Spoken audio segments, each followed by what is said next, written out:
Judy. My name is Sophia. And my name is Kate. And we caught 15 willy worms. And the majority of them is orange.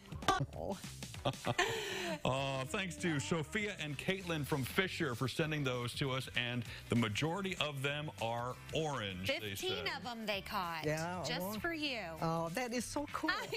I'm just so grateful for the folks in Central Illinois for doing this, and as I said, being more creative, not only pictures, but videos, and it's just exciting to me. I love it. They found mostly orange. Right. But what do the colors represent? Because there's several colors out there of woolly worms. Oh, yes, there are. And they can, you know, this year was very variable, I'll tell you that much.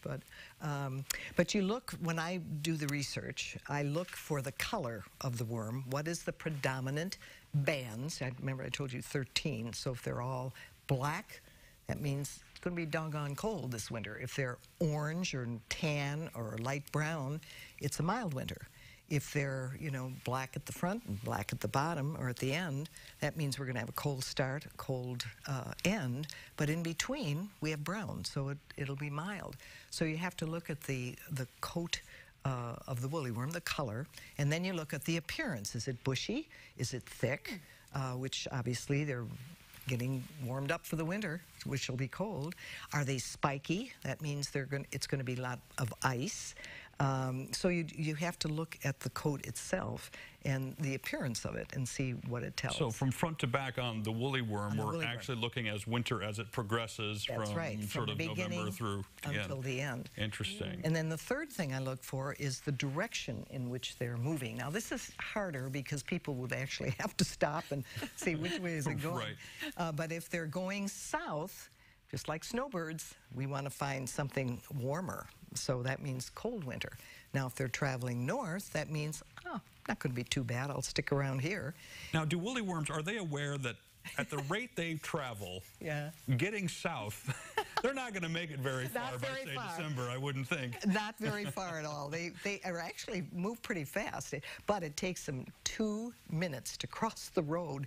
So every time they cross the road, they're taking their life in their hands, as we well know. Sure. Why do they cross the road? Well, the other side, Heather. That's what I was going to say. The funny side. Took the joke. But they're just looking for a hidey hole, so to speak, a place that they can hibernate in winter, whether it's under a rock, an old log, old plant debris, and so forth.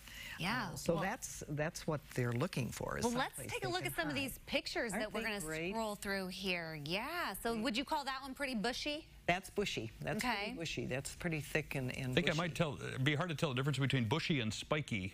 Well, oh no, you can. When you see spikes, you know spikes? they're Okay, spikes. all right.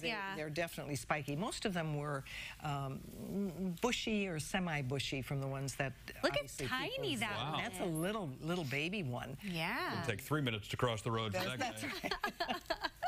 But it's just interesting to see that this is a Blue Ridge mountain custom from decades ago, probably since colonial days, when the Native Americans taught the settlers what to look for on the worm, especially the woolly worm. And so you look at all these different segments of the worm and their thickness and their coats. But sometimes you have, and then you obviously the white ones have an edge over their cousins because they purely tell you, they're unique, what kind of snow we're going to have. So if you have an abundance of white ones, that means you're going to get some decent snow. I just thought those were the older ones. Oh, no. Their hair had turned white. Oh, the wise ones? Right, yes. Now, are they the same across the country? Because you can find these most anywhere, as I understand it. Do they tend to all do the same thing, or is it regional based on how they look? No, I think they all kind of do the same thing. And I know the Woolly Worm Festival, which is the most famous in this country, is in Banner Elk, North Dakota. And they actually have woolly worm races. They race up a string, and whoever wins all of the heats and races, whatever color that worm is, that's how they determine what the winter weather is going to be like. Funny you mentioned that. We just visited with the ladies from the Camargo Woolly Worm Festival last week, and they said they were going to have a contest to see who had the fastest worm. That is so cool. Once they move, I used to get live specimens at the station before people were, because as I think I told you in the past, the Postmaster General at Champaign said, Judy, please don't have people send them through. You know, they'd send them in a little box, poke a hole in it and send it to me. Please do not mail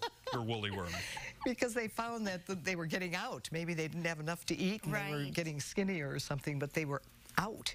And he said, all my postal people are walking around.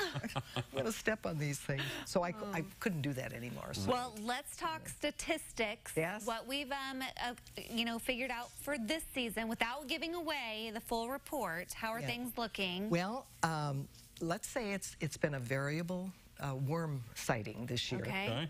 Because we've had a little of this, a little of that, a little in between, and quite a bit of white ones. So it was a difficult forecast this year. It makes your job hard. Yeah, sure.